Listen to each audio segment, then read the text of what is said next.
Look at, he's going to get all the auto attacks into. It is just useless to try and run.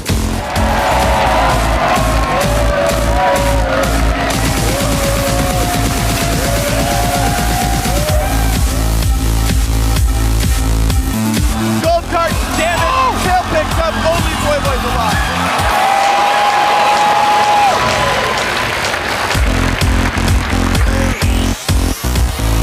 Three-person ball breaker. Wow, coming in huge, shocking off from Counter Logic Gaming, as it's been told.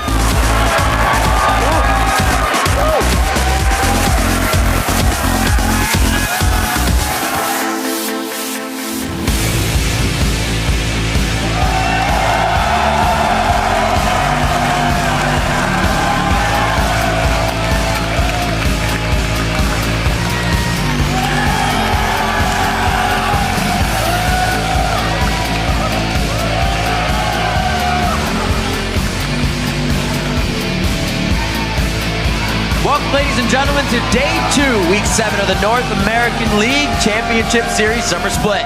We've got a packed house here in Los Angeles and an action-packed day of games coming your way. I'm Rivington Bislin III, and joining me at the caster desk for our first 3 matches today is none other than the Sam Kobe Hartman Kensler. And we've got 6 more games today for the teams to battle it out on the most competitive North American LCS that we have ever had. True story, Kobe. And for the time being, we have a team in sole possession of first place, but only by the narrowest of margins. Yeah, with that 2-0 start in Super Week, CLG was able to move ahead of Dignitas with a half-game buffer.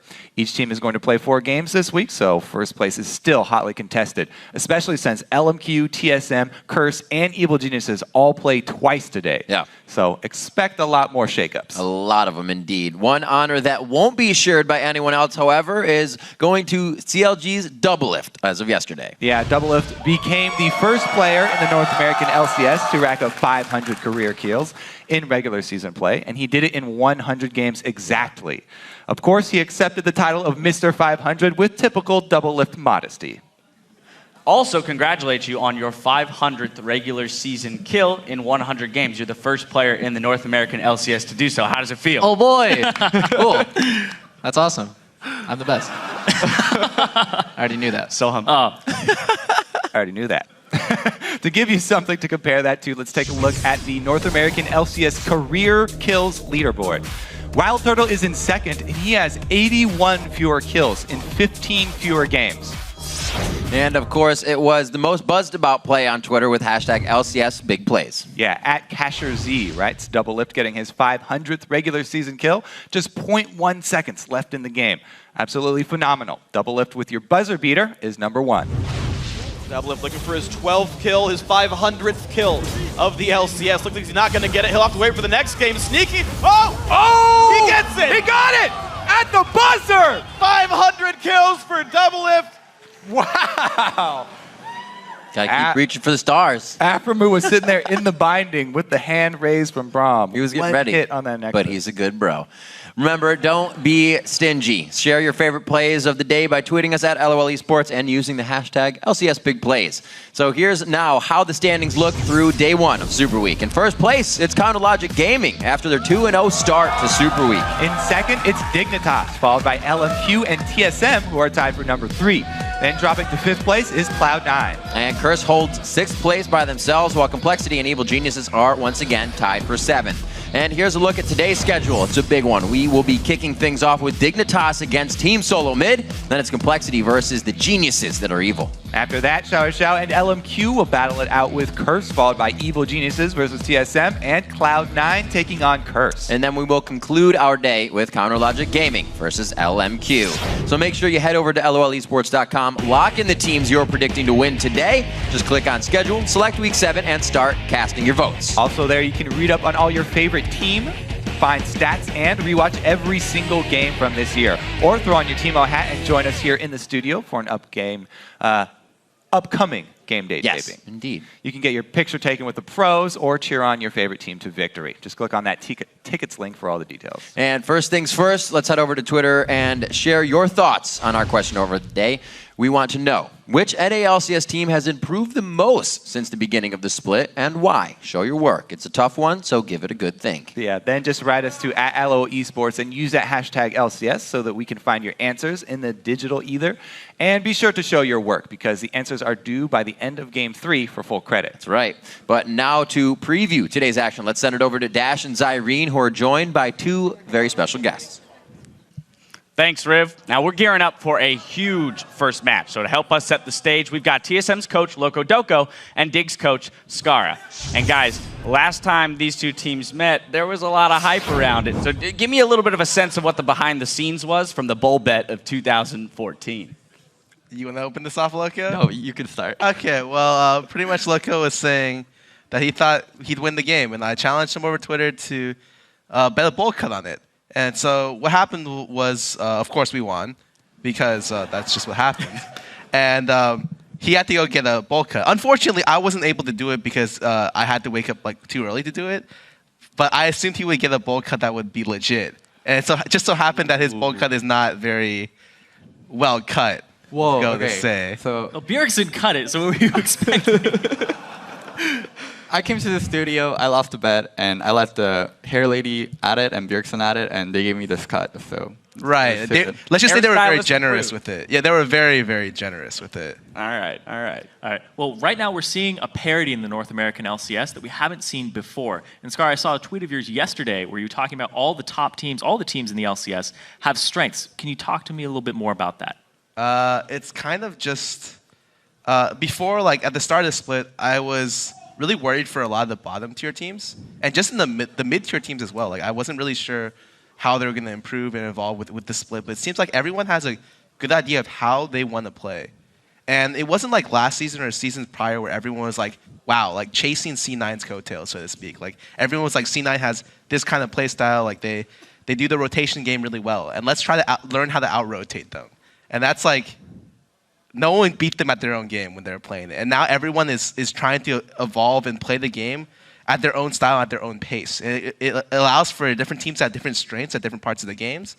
Their draft phases, a lot of draft phases now, like sometimes you'll see wins and losses in draft, but most of the times you'll see a team get what they want and the other team gets what they want. And both the team comps are like pretty decent. So before you see everyone hotly contest maybe the same picks, and that's still true today, but I would say that at least everyone coming out of draft and coming into each game has a good idea of how they want to win, and maybe not how to do it, but definitely like a general idea of how to play out the game. Yeah, they have their win conditions down for the most part. And Loco, what are your impressions of the parity that's going on? Well, it's mostly a lot of the teams getting infrastructure, and then now that they all have good coaches and good infrastructure, that part was really lacking last season because only CLG had a coach, XDG had a coach, and a few other teams had a coach. But now that every team has a coach and infrastructure, they have a really good game plan going into the game.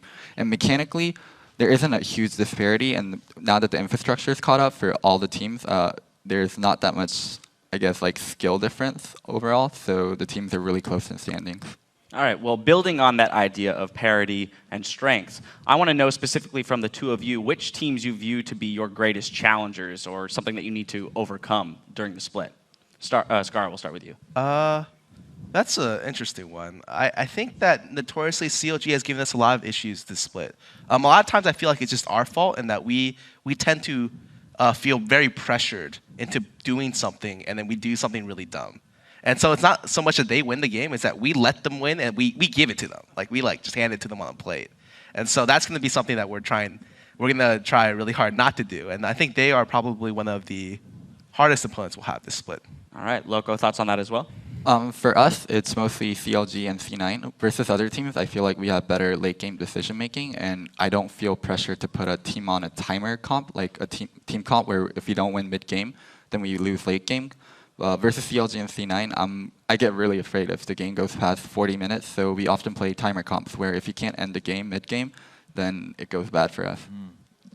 All right. And since we talked a little bit about coaching, I want to touch on that even more. You're talking about the infrastructure earlier. There aren't a lot of forerunners in the coaching role, and you came over from Korea and you drew some inspiration from there. And Scar, you've been here in NA honing your coaching skills. Where are you guys drawing your inspiration from? What coaches do you look up to, and how have you crafted your own style? Loco, we'll start with you. For me, I've been on a lot of teams, and I worked with a lot of different coaches. So whatever worked for me, I try to do for them, or I try to be a coach like that. So I just try to be a coach, the kind of coach I wanted as a player. I try to be that. And Scar? For me, it's like it's a learning process. Like I feel like especially in the Western scene, there wasn't really much for me to look up to because there really wasn't a coach that lived in with the team. So I had to do a lot of like learning on my own. And it wasn't so much structured from other coaches, but rather just from like maybe what other sports have done with a lot of help from other people. And so I've just been gradually gaining information throughout both my experience and other people's experiences and trying to combine it to become like a good coach. Yeah, you guys are both trailblazers in that regard. And I want to ask you a follow-up here. If you could describe your coaching style so far in one word, what would that word be? We'll start with you, Scar. Why can't you start with him on this one? Give you a little bit of time to think about it. That's fine. I think my coaching style is very... You can use a sentence. I won't use a word. I don't even have a word or a sentence to describe it. How about really good? I'll say it's effective. Effective. Okay. There it is.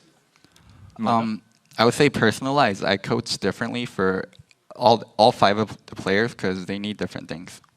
That's a much better. Scar's like, oh, I got to take it now. He got me. All right. Well, we talked to the players about this a lot. The idea of prepping for a super week. You've got more games, less time. Now, in the role of a coach, what can you do to help alleviate some of that pressure and keep them focused on the game at hand and what their strategies are going into each game? Loco? For me, I do almost the majority of the pick and bans. So at the start of the week, we have like 7 different comps that we want to run. And then early in the week, we try all 7. And then I cut ones out that I don't feel like we're going to be able to master by the end of the week. And then we go into Super Week with 5 comps that we want to run. And then during the week, like depending on what we showed and what the other team shows, I choose what comp we want to run. And then we just run that.